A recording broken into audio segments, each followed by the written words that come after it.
मंचस्थ विराजमान असणारे आदरणीय, ज्यांच्याकडे ईश्वरानं अतिशय महत्त्वाचं पद दिलेलं आहे, त्यांना खरं म्हणजे पहिला पुरस्कार जर कोणी दिला असेल तर ईश्वरानं दिलेला आहे.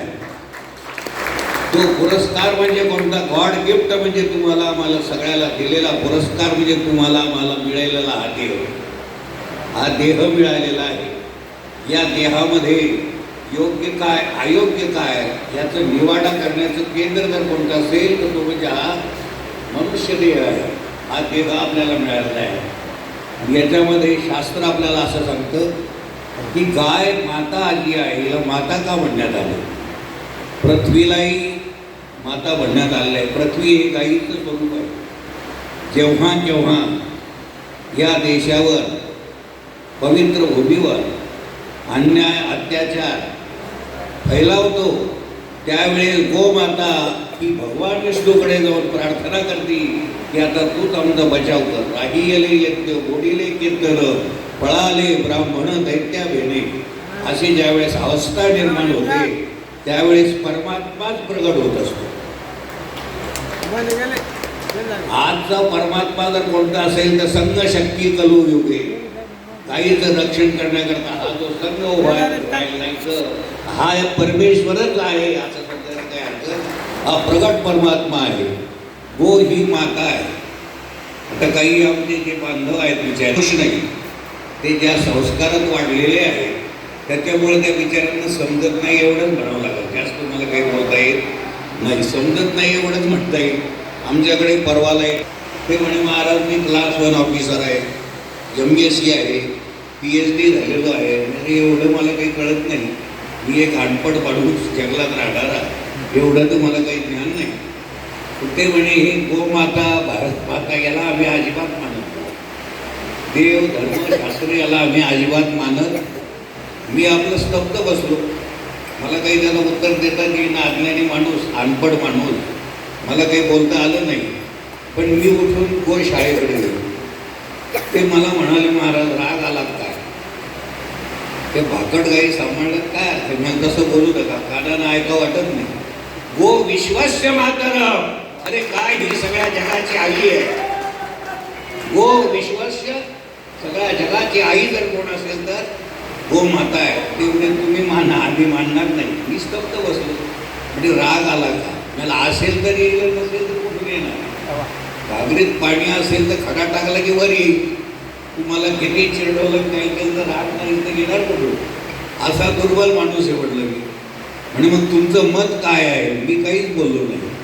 मी उठून आमच्या गोशाळेत गेलो, गोमातेला वंदन केलं, प्रत्येक गाईच्या अंगावर हात फिरवला आणि त्याच्यामध्ये वळू होतं. वळू म्हणतात त्याला.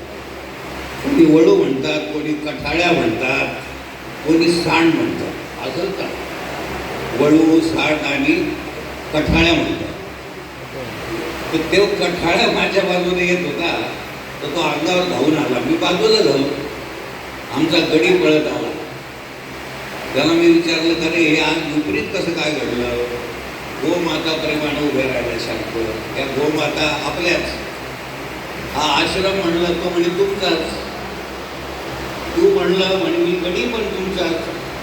मी हा धावून आलेला म्हणजे तो तुमचा आहे. पण सांडाला कुठं कळतो का महाराज गोमाता माय जन्म देणारी माता? त्याला कुठं कळतं का? त्या विचाराचा तो दोष नाही. त्याला बाळ करून पाजलंच गेलं नाही तर त्याचा काय दोष आहे?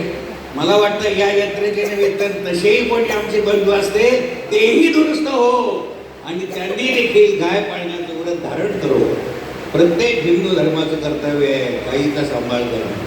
दारापुढे तुळशी वृंदावन असणं. आज बाहेरच्या देशाच्या लोकांना महत्त्व वाटायला लागलं.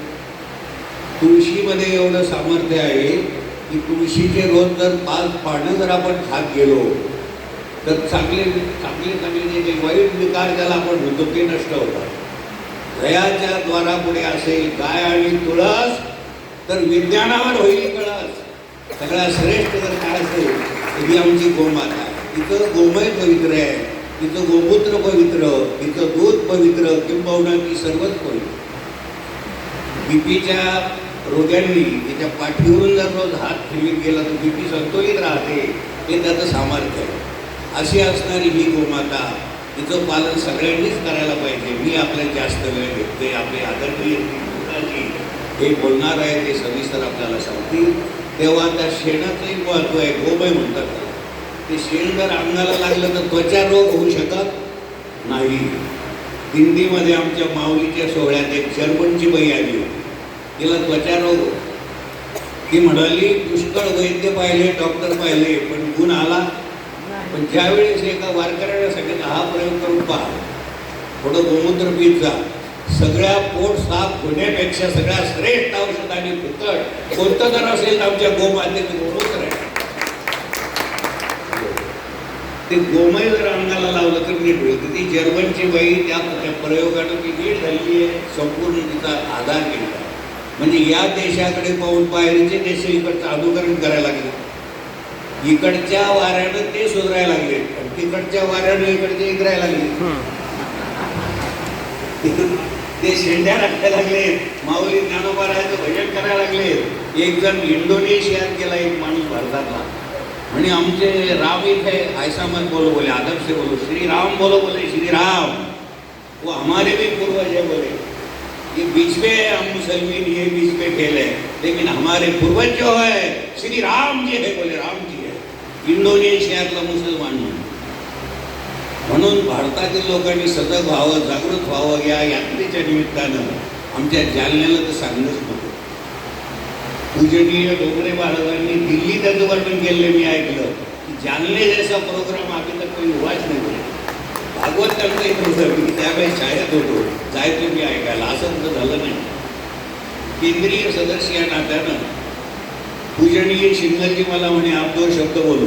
मी बोलायला वेळेवर मी त्यांना सांगितलं मैं उस महाराष्ट्र से यहाँ पे आया है जिस महाराष्ट्र में अनिति का नाक कटवा दिया है. अनिति बोले वो राम जी जब महाराष्ट्र में आया, कहाँ पे आए हो?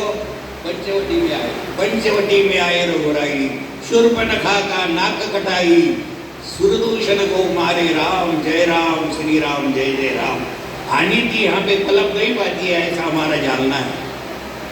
आणि मी त्यांना मराठी सांगितलं, जेव्हा केव्हा चांगल्या कामाला चाल ना, चांगल्या कामाला तर मी नक्की जाणार. त्या जालन्यातला माझा जन्म आहे, इथून मी आलेलो आहे.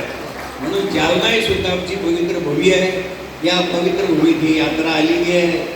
ही यात्रा म्हणजे आमचीच यात्रा आहे, आपलीच यात्रा आहे सगळ्याची. या यात्रेचं सहर्ष स्वागत आहे. आणि या यात्रेकरूंना आणि सगळ्यांना उदंड आयुरारोग्य मिळो, सुख मिळो, कीर्ती मिळो जीवनी ही शुभेच्छा.